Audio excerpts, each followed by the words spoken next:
Key to the riddle of the Sphinx. We have to look at what the Sphinx is pointing at on the summer solstice. The sun. I suggested in the last video that the Giza Plateau is not only a time capsule to the apocalyptic event that happened 12,000 years ago, but it also serves as a warning for upcoming events. To be more specific, the Giza Plateau works as a clock. See, in Oedipus Rex, the riddle of the Sphinx is not referring to the ages of a man. It's referring to the ages of the sun.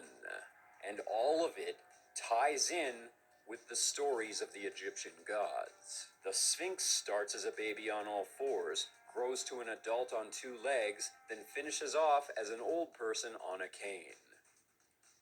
That's the sunspot cycle, and the ancient Egyptians were using the Giza Plateau to clock that. Wait a second. Baby, adult, senior. There's something missing from that cycle. Death. Last time I told you about Osiris and Horus, but there were details about that I left out. First of all, there are different versions of Ra. Amun-Ra is only one, and each Ra represents a different strength or intensity of the sun. But what's more is when the sun god Ra dies, he becomes Osiris in the afterlife. And then Osiris is reborn as Horus. And then Horus grows up to become Ra.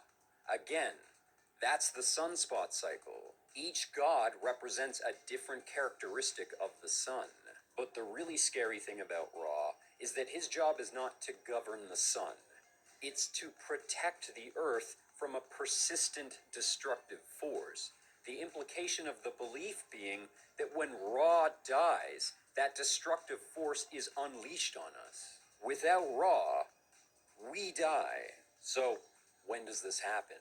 When does Ra die? When can we expect the next catastrophic event? I think the ancient Egyptians are right. We don't need to see the black hole sun to know that it's out there. We just need to see its effects. The heartbeat of the sun. It's the sun that tells us. So that means if all the other prophecies are right, and we really are in the last days, all we need to do is figure out when the next grand solar minimum period is, the next time that the sun is completely dead.